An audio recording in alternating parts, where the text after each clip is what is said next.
जेलिस किसे कहते हैं हम? आज मैं बताऊंगा तुम्हें जेलिस के बारे में। जेलिसी भावना हमारे अंदर क्यों होता है? हम सभी से, अपने साथी फ्रेंड से जेलिस क्यों करते हैं? यदि हमसे वो अगर वो हमसे आगे थोड़ा चला जाता है तो हमें जेलिस फील होने लगता है। क्यों? क्या ये जेलिस करना सही है, या फिर जेलिस भावना हम सब में क्यों होती है, सब में? तो आज की इस वीडियो को अंत तक देखो, तुम्हें सारा कुछ समझ में आ जाएगा कि जेलिस करने से हमें कितना नुकसान होता है, कितना बड़ा।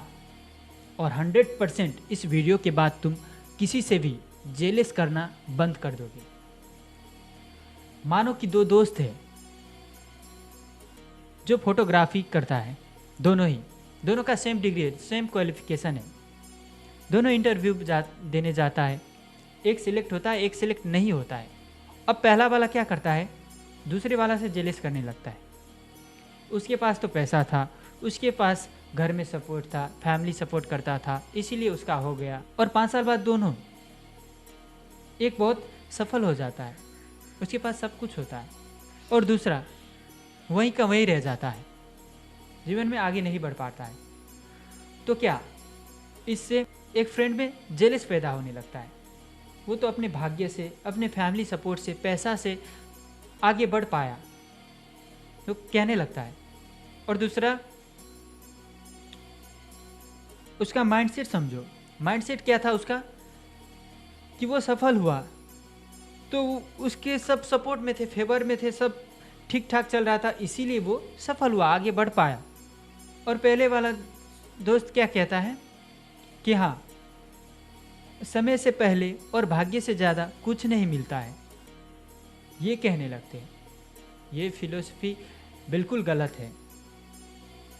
जब तुम कुछ नहीं कर रहे हो, ट्राई नहीं कर रहे हो, तब हाँ, ये मानता हूँ कि जब बहुत तुम ट्राई किए फिर भी नहीं मिला, ये हो ही नहीं सकता। दोनों इंटरव्यू देने गया था, ठीक है, एक का माइंड फ्री था, जब मिले ना मिले फ्रीली माइंड से गया था, ठीक है, और दूसरा बहुत स्ट्रेस लेकर, मुझे जब मिलना ही चाहिए था, बहुत प्रिपेयर कर हाँ ऐसे इंटरव्यू दूंगा, ये ऐसा टाइमलाइन होगा, सब प्रिपेयर कर गया था। और उसे सिलेक्ट कई बार होता है, जो ज़्यादा प्रिपेयर कर जो ज़्यादा स्ट्रेस में मुझे मिलना ही चाहिए, जॉब होना ही चाहिए बोल के जो गया होता है, उसको नहीं मिल पाता है। और दूसरा जो फ्री माइंड से गया होता है, हाँ मिला भी तो ठीक, नहीं मिला भी तो ठीक, पर मैं इंटरव्यू देने जा रहा हूँ, ठीक है, वो इंटरव्यू देने गया था, उसका हो गया, उसका इंटरव्यू क्लियर हो गया, वो जॉब में सिलेक्ट भी हो गया। पर दूसरा वाले को नहीं मिला। क्यों? वो ज़्यादा स्ट्रेस में गया था, ज़्यादा मिलना ही चाहिए था, ये होना चाहिए था, उसके दिमाग में बहुत कुछ चल रहा था, जिसके कारण वो वहाँ पर सिलेक्ट नहीं हो पाया। और दूसरा फ्री माइंड से गया था, खुले विचार से गया था, जो पूछा वो बोला, ज़्यादा स्ट्रेस नहीं, कोई टेंशन नहीं, कोई फिक्र नहीं, तो उसको मिल गया क्वालिफिकेशन। पर यहाँ एक बात है, तुम्हें वो होना भी चाहिए। दोनों सेम फोटोग्राफी करता था, दोनों का क्वालिफिकेशन सेम था, दोनों परफेक्ट था, फिर भी एक को मिला, एक को नहीं मिला, माइंडसेट के कारण। वैसा ही अब क्या उससे होने लगा जेलेस। लाइफ भी ऐसा ही है। लाइफ एक डांस की तरह है। हम डांस करते हैं तो क्या हम ऐसे फॉर्मेट में करेंगे, ये फॉर्मेट करेंगे?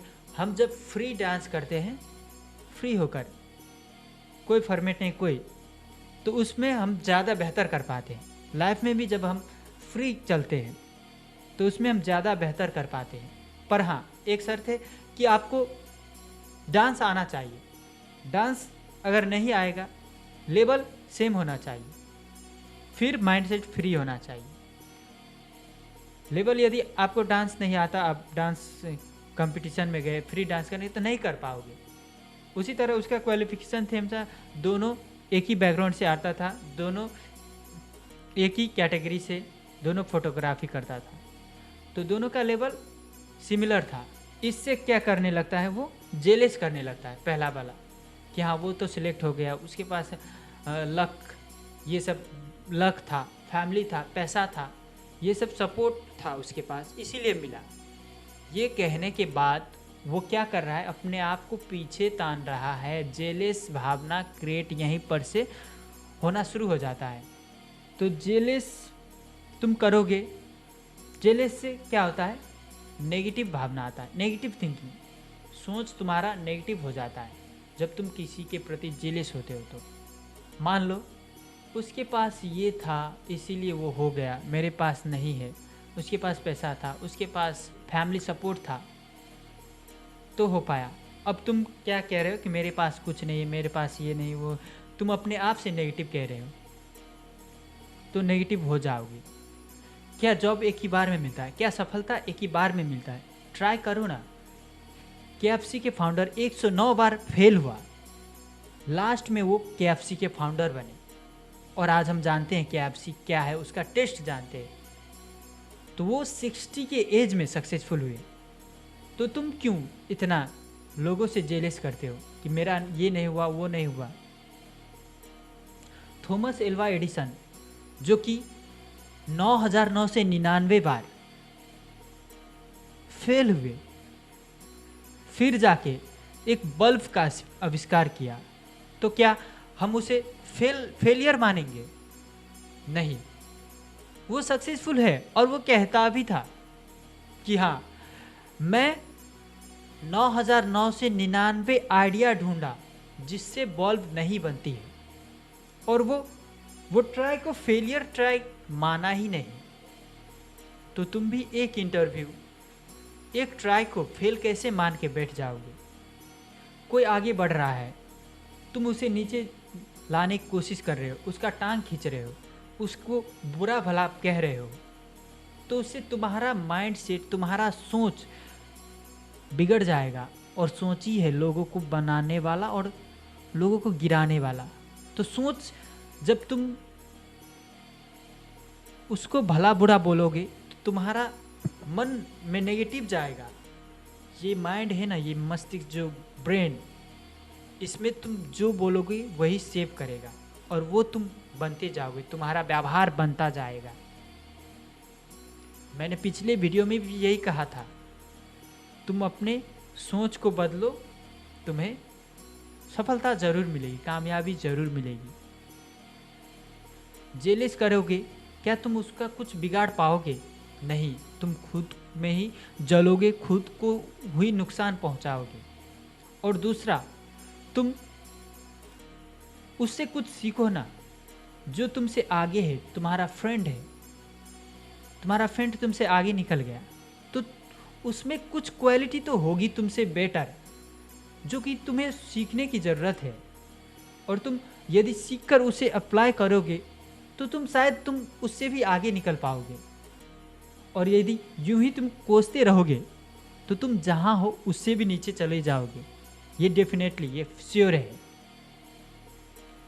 तुम्हें खुद से ये नहीं कहना है कि वो आगे बढ़ गया, उससे वो नहीं, उसे फैमिली सपोर्ट मिला, ये मिला, वो मिला, मुझे कुछ नहीं मिल रहा है, मैं बहुत मैं परेशानियां में हूँ मुझे।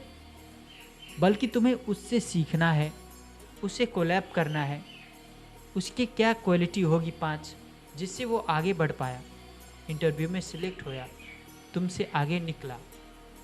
तुम्हें उससे सीख कर अपने लाइफ में अप्लाई करो और इम्प्रूव करो, खुद को बेटर करते जाओ।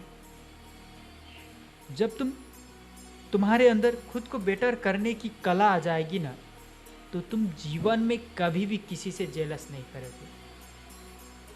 तुम्हारे फैकल्टी में जो भी है, तुम्हारे लेवल का जो भी है, अथवा तुम जिस कैटेगरी में हो, तुम जिस काम में हो, तुम अपने से बड़े पोस्ट के लोगों से सीखोगे, जेलस नहीं करोगे।